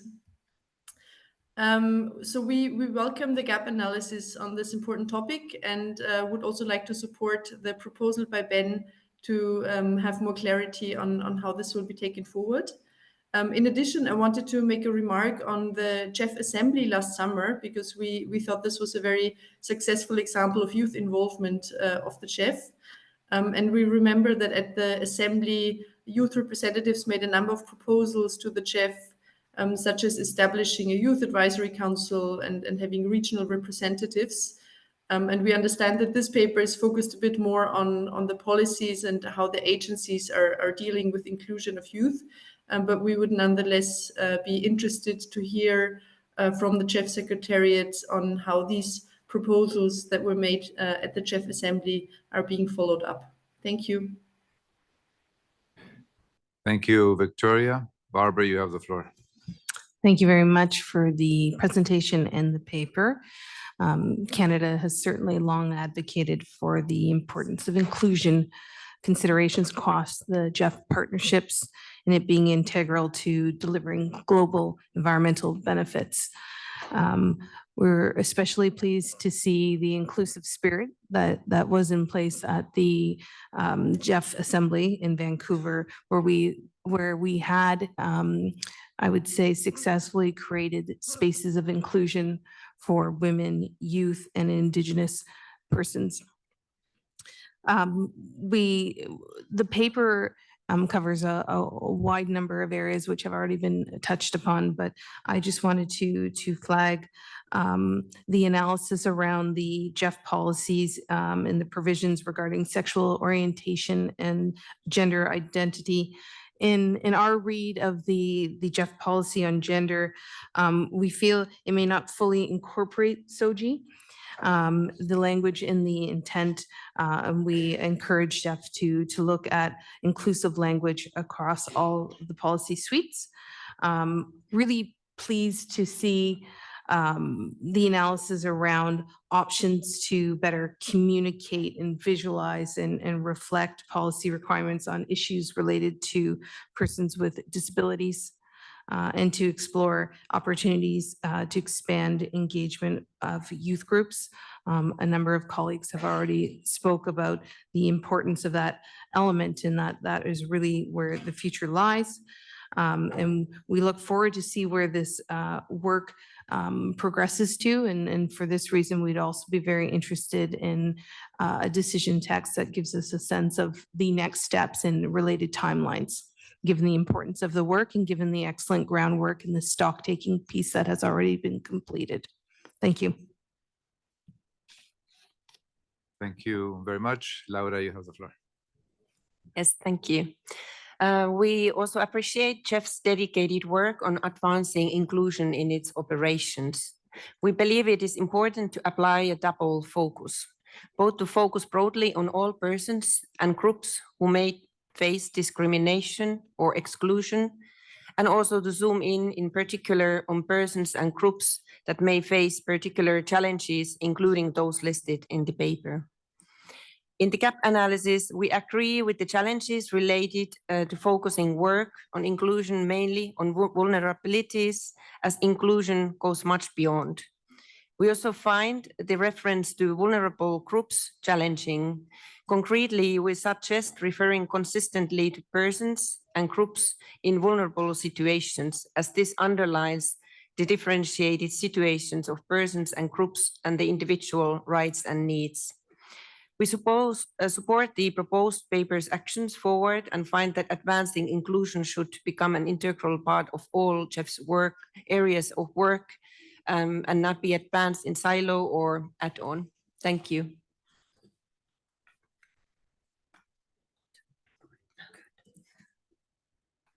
Thank you very much. Gabriela, you have the floor. Thank you very much, William, and thanks to Gabriela for the presentation. and introduction of the paper. So similar to what others have said, important element of the GEF 8 policy recommendations that we're taking forward with this. So very much appreciated, and I'll keep it short. We fully support the statement of others, in particular also those asking for looking at this again in coherence with harmonization efforts with other funds and having clear understanding which policies will be revised and by when. So clear timeline and outline of what kind of policies we're looking at, or whether the GEFSEC is considering even new additional policies, for example, around youth engagement. Thank you. Thank you very much. Karen, you have the floor. Thank you. Yes, a gap analysis of social inclusion was very important for Sweden in the replenishment discussion. So we welcome this paper and the timely report and the discussion that is taking place. Just want to echo what Finland just said about rather use persons in vulnerable situations than to talk about vulnerable groups. That is not, I mean, if we apply a rights-based approach and talk about discrimination instead of vulnerable group, I think that's very useful. Also, that is, I love the part referring to OHCHR views on these issues in the paper. So I think it's good recommendations to take forward. I also want to support what others, the CSO network and others have said about looking at youth as real partners, not anything else, and change makers in the actual work. It's really important that we look at them like that. Also, what Ben suggested, to have a decision on this paper and supported by some others, I think that is good.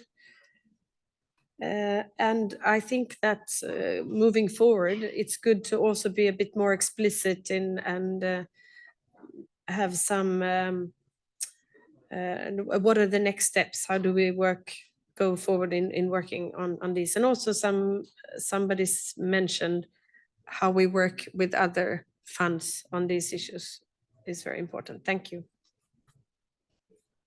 Thank you very much. Wei Feng, you have the floor. Thank you, William. And also with thanks for the presentation. First, I would like to note that social inclusion is an important element of the GEF policy, and its purpose is to help the GEF to better implement projects and maximize global environment benefits. Therefore, we believe it's important to deal with the relation between human rights and development rights as appropriate. Second, I'm pleased to know that based on the findings of the gap analysis, the GEF policy on social gender stakeholder engagement already includes many provisions to promote social inclusion and also reflect the evolution for social inclusion. Based on this, and given the divergent positions and policies within the UN system and also among international organizations, we ask the Secretariat to take a prudent approach on issues related to human rights and LGBTQ, in line with the principles and provisions of related conventions, GEF instrument, and its environment and social policies. Thank you. Thank you very much. Annette, you have the floor. Thank you, William. I will refrain from pressing the button again to not engender a new verb. Thank you. Yeah, Germany welcomes this excellent gap analysis of policies and key social inclusion issues. And we would really like to acknowledge the significant progress GEF has already made with regards to the revisions and updates to its policies and approaches regarding stakeholder engagement, environmental and social safeguards, as well as gender equality. We also, like others said before me, fully support the UK's suggestions about decision text on timeline and identifying concrete policies that need to be adapted possibly.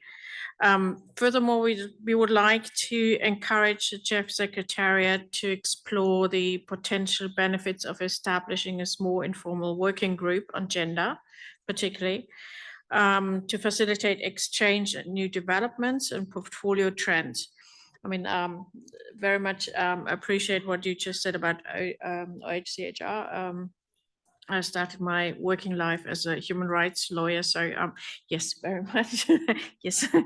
And but there's a Lima work program and on gender and the priority areas of the UNFCCC Gender Action Plan that also could be taken into account.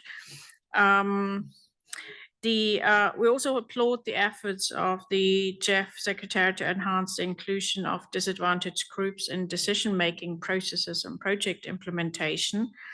Also noting the excellent contribution of youth representatives at the GEF Assembly, as was already mentioned. Maybe we could also suggest the development of a dedicated youth engagement policy. The strategy could specifically promote the meaningful participation of youth in GEF's governance and its funded projects. And that's also a potential for cross-referencing with the other climate funds, as was already suggested by, for example, Gabriela and others. Thank you very much.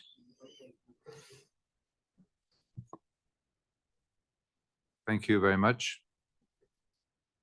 I have Faisal on my list. Next.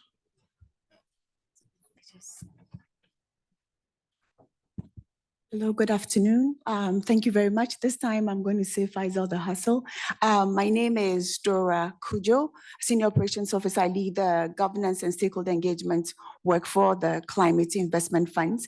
Before I make a quick intervention, I'd like to quickly mention that the CIF appreciates the opportunity to observe the 66th GEF Council meeting.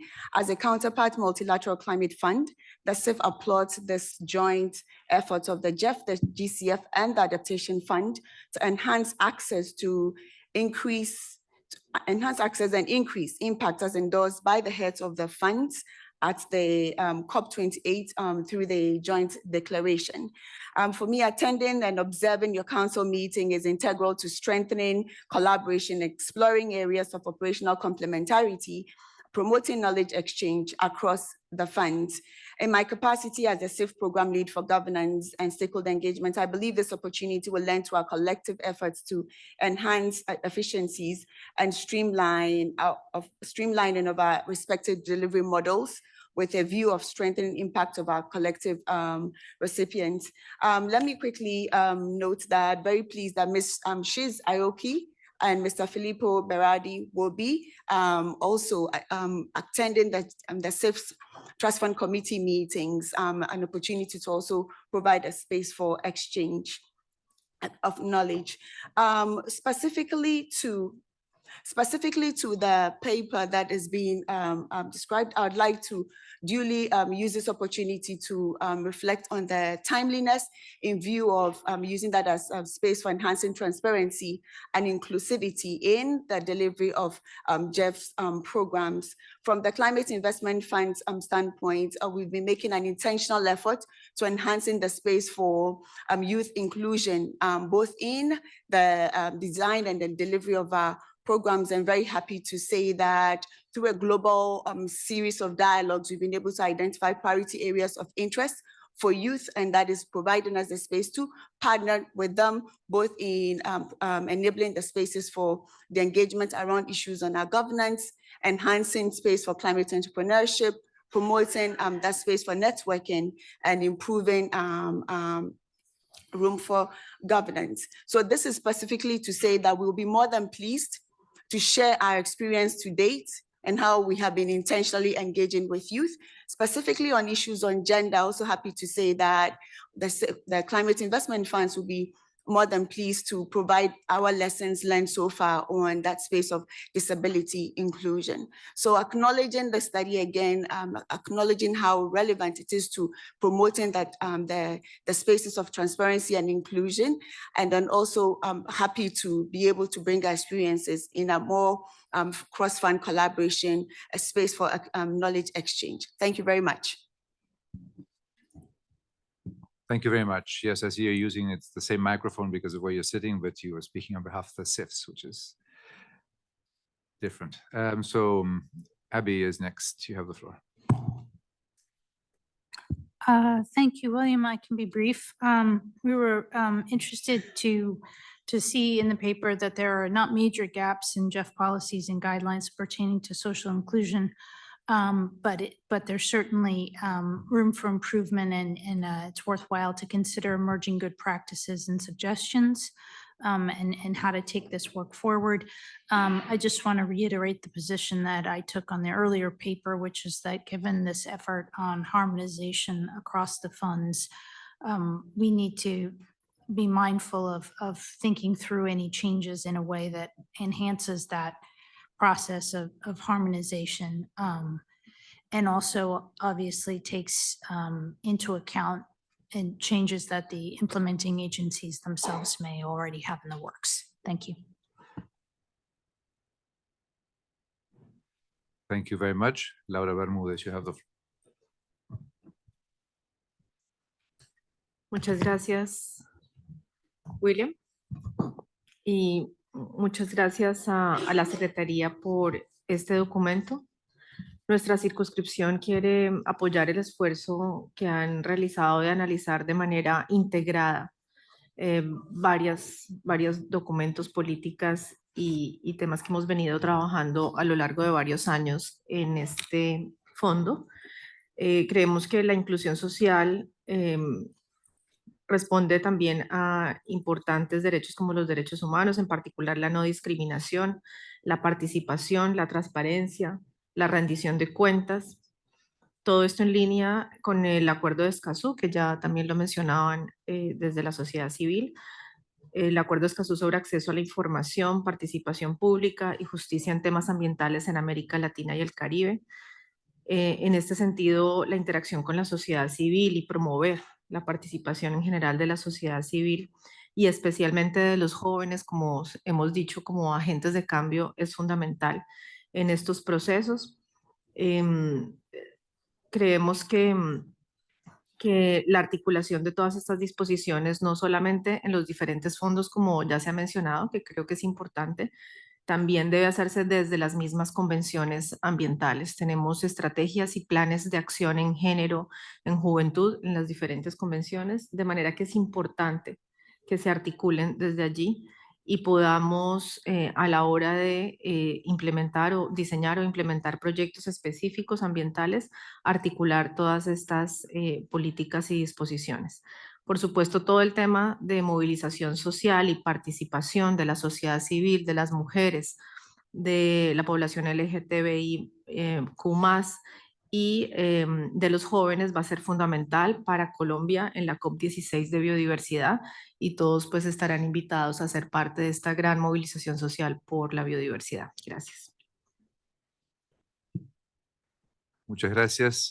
Craig from CBD Secretariat, you have the floor.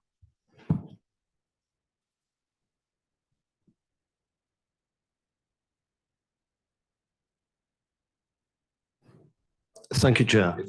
Actually, just very relevant to the statement just made by the council member from Colombia, just to draw the attention of council members and observers to the high attention that has been given in the Kunming Montreal Global Biodiversity Framework to matters related to human rights, social inclusion, the importance of youth and all stakeholders, gender, etc.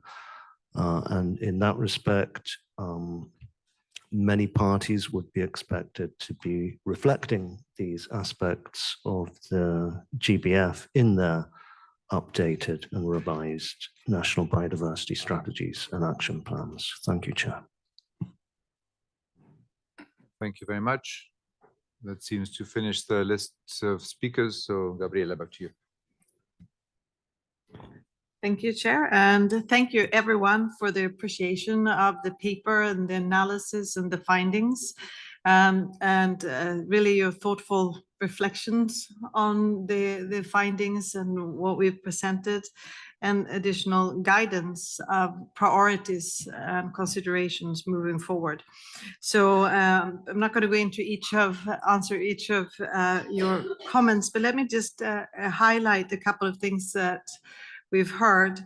Clearly, one of the emerging things for the GEF, or priority for the GEF, is really to accelerate our engagement with youth moving forward. And as many of you noted, we started at least to the in the planning for the GEF 7 assembly to really engage with youth networks that are connected to the different conventions that the GEF serves. And this really created a momentum and a lot of ideas for us moving forward. And this is definitely a priority. And I'll go into a little bit on the next steps, because I know that you asked that afterwards, but I'll get back to that later.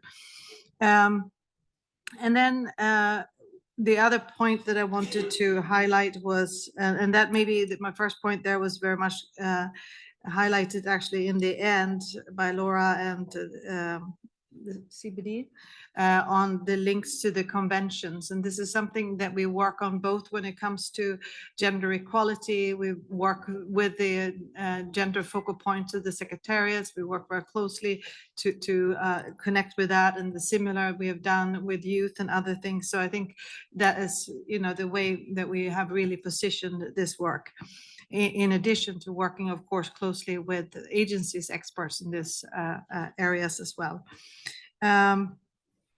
I also wanted to just highlight I can't remember now which point, I think it was US, on to be mindful of the harmonization.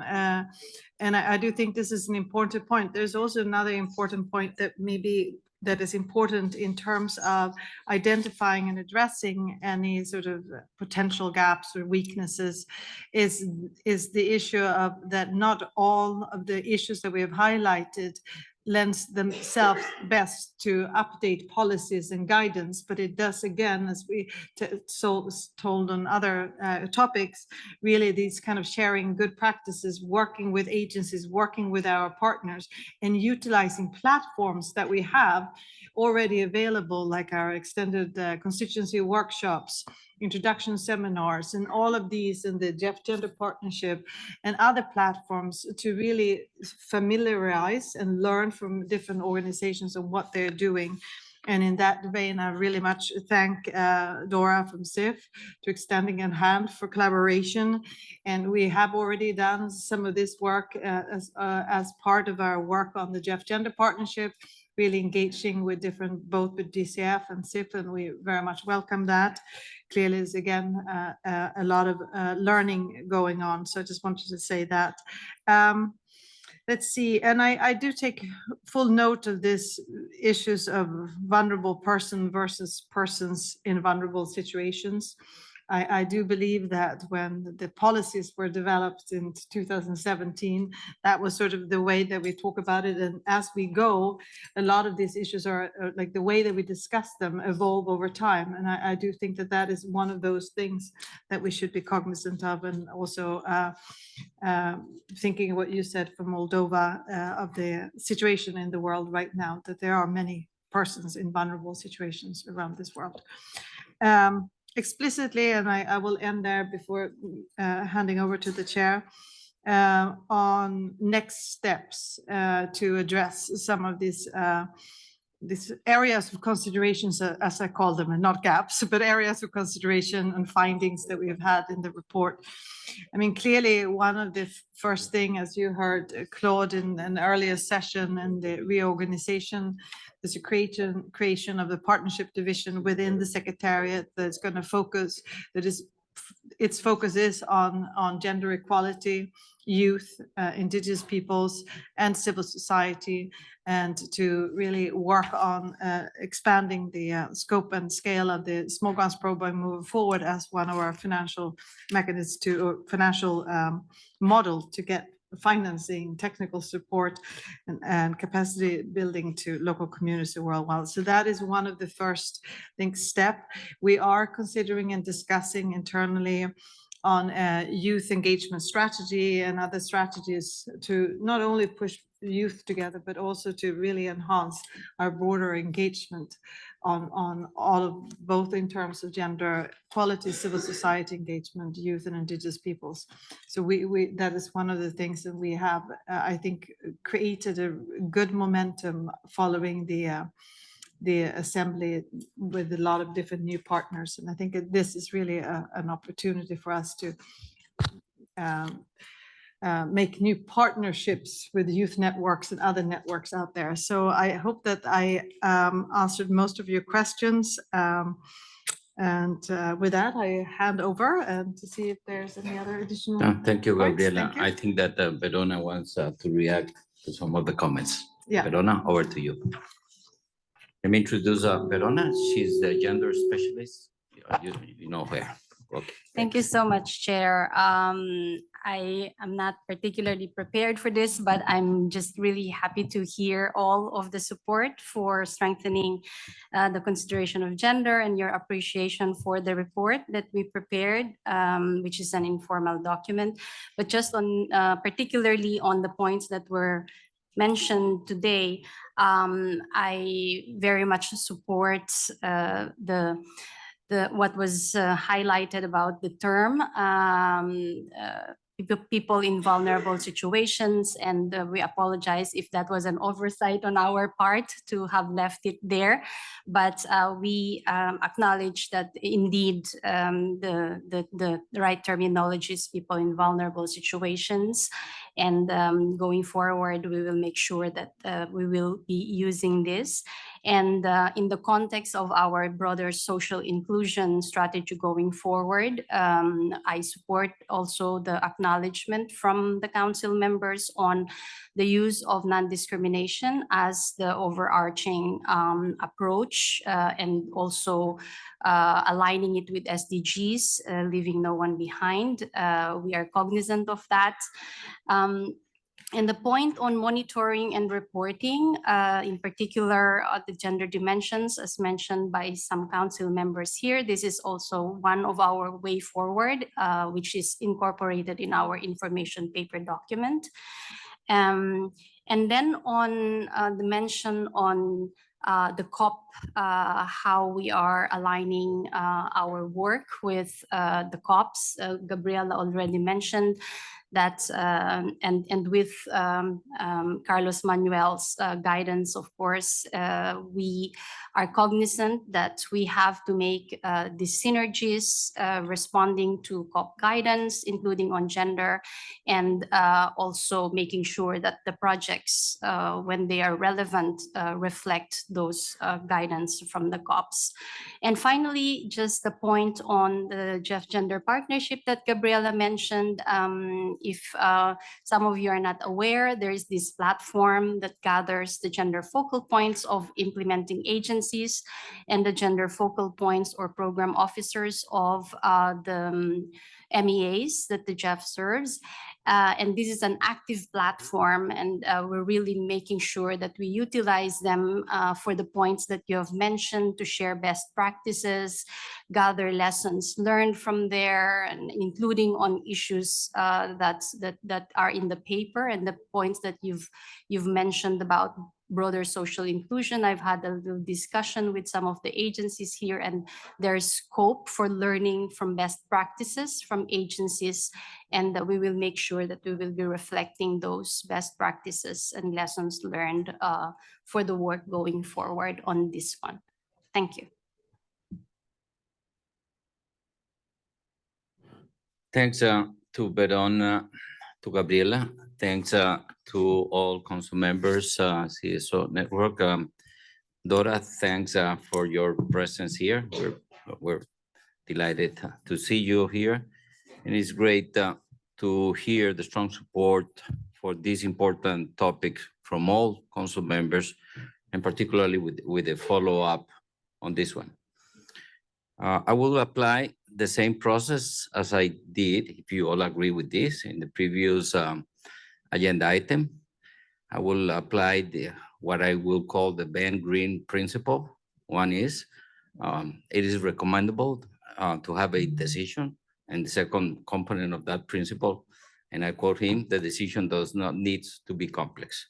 So if you agree on this, I will be working with Ben and others on both agenda items, the last two agenda items, and we'll be presenting for the consideration of the council a text.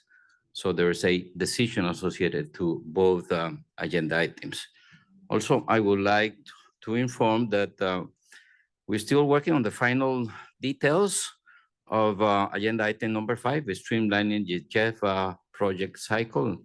I tried to present a draft text to you all today, but we're still not there. It's not because it is a complex situation, it's because we haven't had enough time to engage with every single council member that has an interest with this. I remind you all that we had a decision to draft a new text, and we'll be working on that.